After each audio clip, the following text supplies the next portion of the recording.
Normal doesn't make money. Because normal is just fear, wearing a suit. You call it stability. The world calls it logic.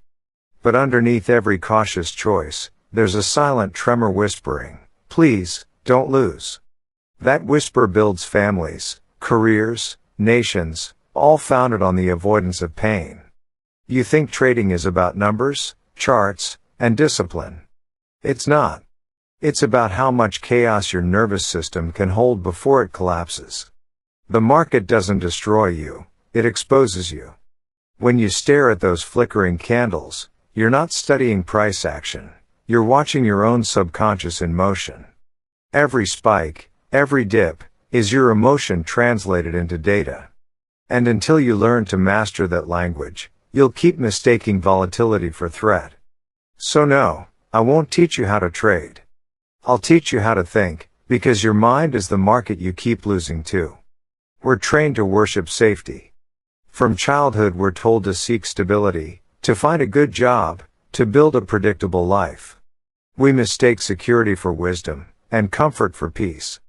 But the truth is cruel, safety doesn't protect you, it numbs you. It lulls you into a rhythm where nothing hurts deeply, but nothing transforms you either. The same happens in trading.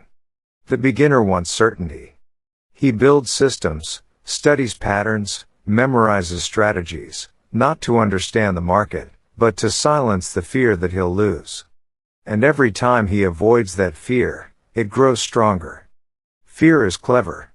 It disguises itself as discipline, as patience, as risk management. But what most people call discipline is often just a sophisticated form of hesitation. They're not following a plan, they're hiding behind it. You can recognize it by the language, I'll wait for confirmation.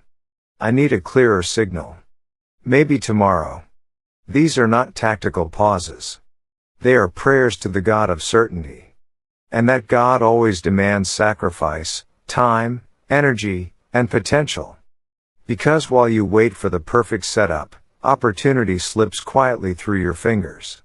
The tragedy is that this behavior isn't limited to traders. It's everywhere.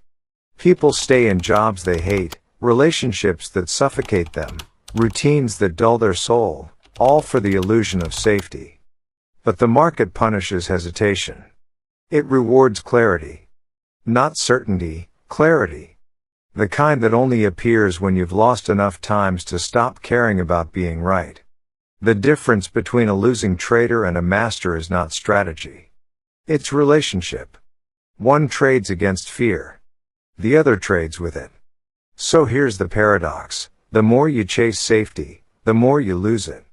Because safety is never real, it's rented from fear, and the rent is due every moment you refuse to act. The only real security in this game, and in life, is awareness. The awareness that you can stand in the storm and still see clearly. Every trader searches for patterns. It's the first addiction, the illusion that somewhere, hidden beneath the noise, there's a secret rhythm, a code that explains everything. The brain can't stand chaos. It demands shape, structure, and story. It needs to believe the universe is speaking, even when all it's doing is breathing. So we draw lines. We trace Fibonacci spirals as if the market were the fingerprint of a god. We memorize indicators, equations, and ratios that make the infinite seem measurable. Every strategy is a prayer disguised as logic, a way to make uncertainty bearable. But here's the paradox. The more you try to control the market, the more control it gains over you. Because control is the currency of fear. The need to predict is the symptom of a mind that cannot sit still. You think you're analyzing. You're actually bargaining. You're telling the world, if I can just understand enough, maybe I won't have to feel afraid. But the market was never designed to comfort you. It was designed to expose you. Psychologists call it apophenia, the mind's obsession with patterns that don't exist. Traders call it analysis. But what it really is faith. The belief that if you study enough charts, memorize enough trends, you'll earn immunity from pain. You won't. Look closely, Every trader you know who chases certainty ends up devoured by it. They overanalyze. They hesitate. They freeze. Because the more data you collect, the less courage you have to act. And without courage, all knowledge decays into paralysis. The mind loves control because it hates surrender. It wants guarantees, not probabilities. But the market isn't a test of intelligence, it's a test of presence. It rewards those who can see clearly, not those who know the most. A losing trader and a master might look identical on the outside, both staring at screens, both watching numbers move, but their inner world is a different universe. One is begging reality to behave. The other has accepted that reality doesn't care. And when that acceptance arrives, something miraculous happens. The chaos stops feeling hostile. It becomes rhythm. It becomes music. You no longer need to predict the next note, you just need to stay in tune. Control is an illusion, but composure is real. Control says, I must shape the world. Composure says, I can remain unshaken while the world shapes itself. The professionals understand this. They've made peace with randomness. They don't ask, what will the market do?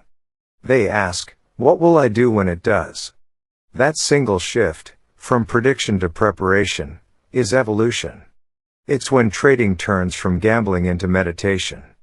You can't outthink the storm. But you can learn to breathe inside it.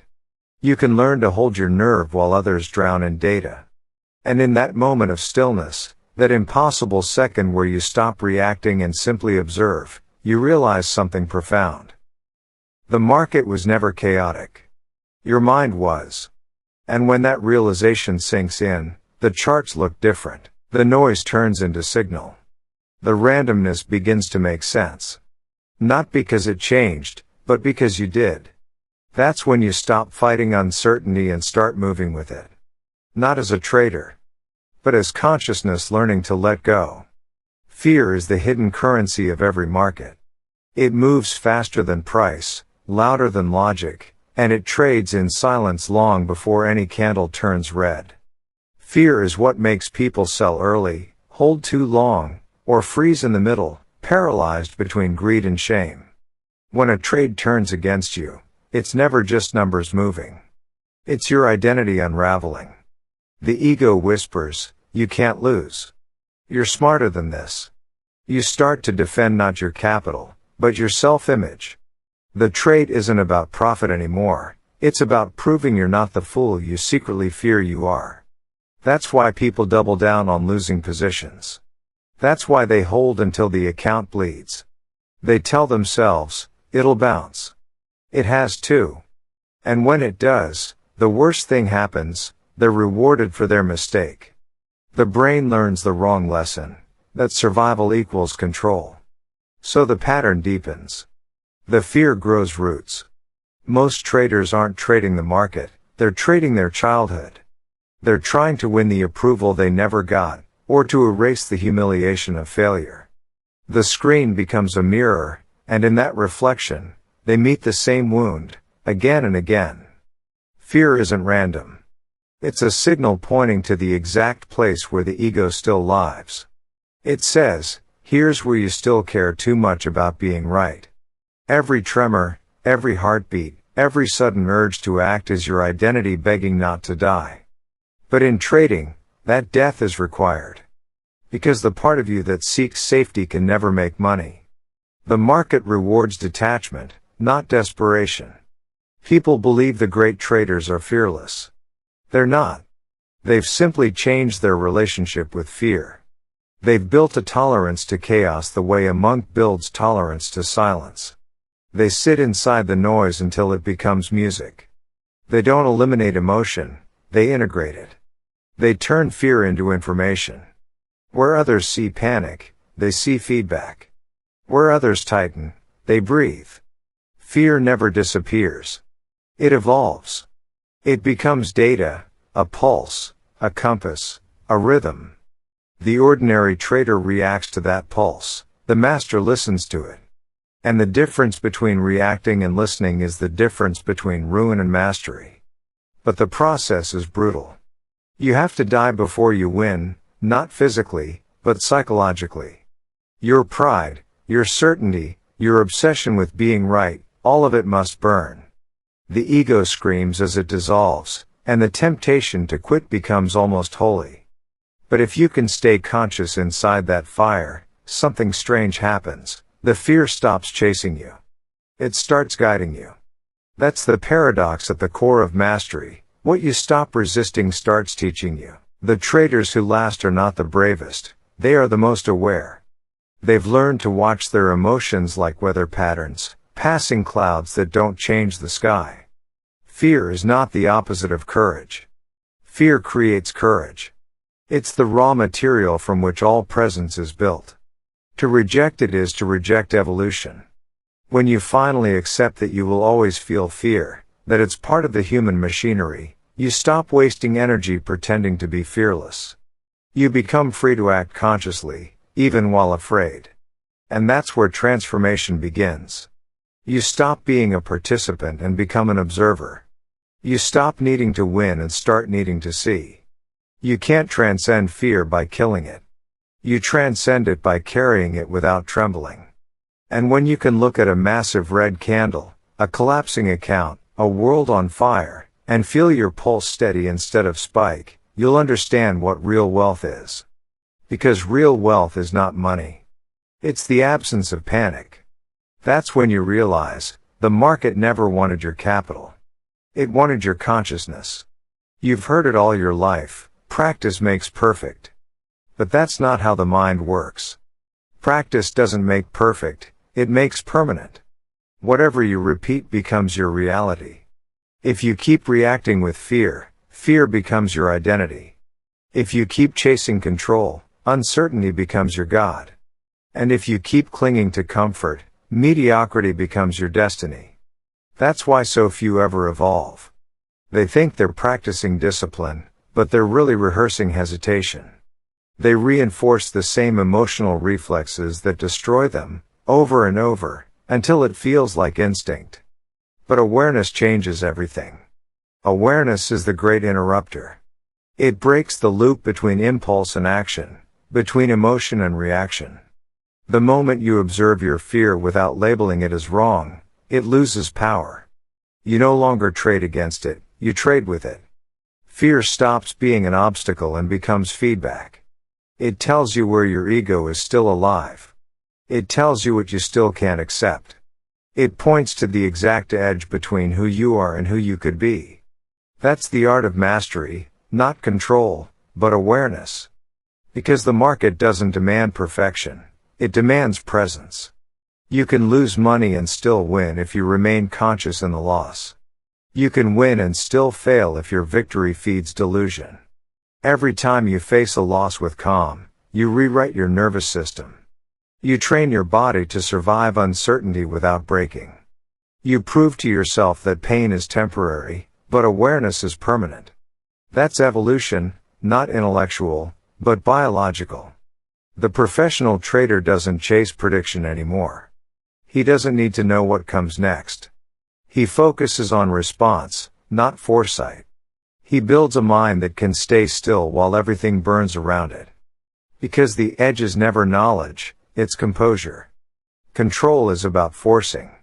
Composure is about flowing. And composure is born from exposure, from facing the storm until it stops feeling like an enemy. When you stop demanding certainty, you finally start seeing clearly. The noise quiets.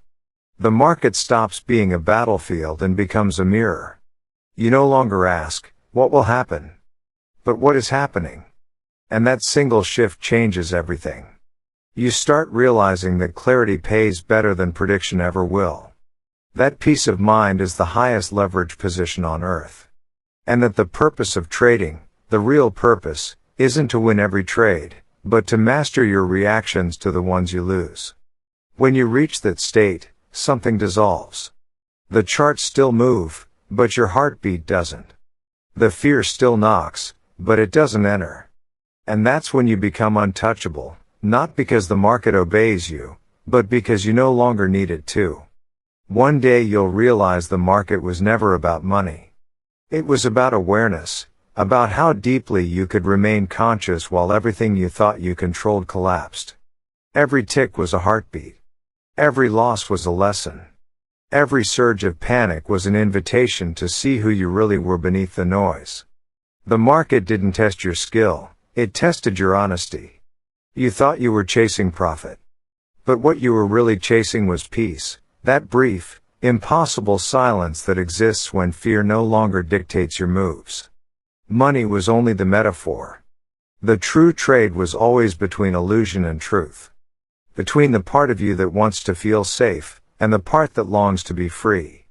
And freedom doesn't come from winning. Freedom begins when you stop fighting what is. When you understand that chaos is not an intruder, it's your oldest teacher. That uncertainty isn't punishment, it's the price of consciousness. You don't escape fear by becoming stronger. You transcend it by becoming softer. By learning to let life move through you without resistance. Because when you stop reacting to the market, you stop reacting to life. You begin to move with it, like water finding its shape, like breath returning to the body. The noise fades. The chase ends. And in that stillness, you understand, you were never trying to master trading.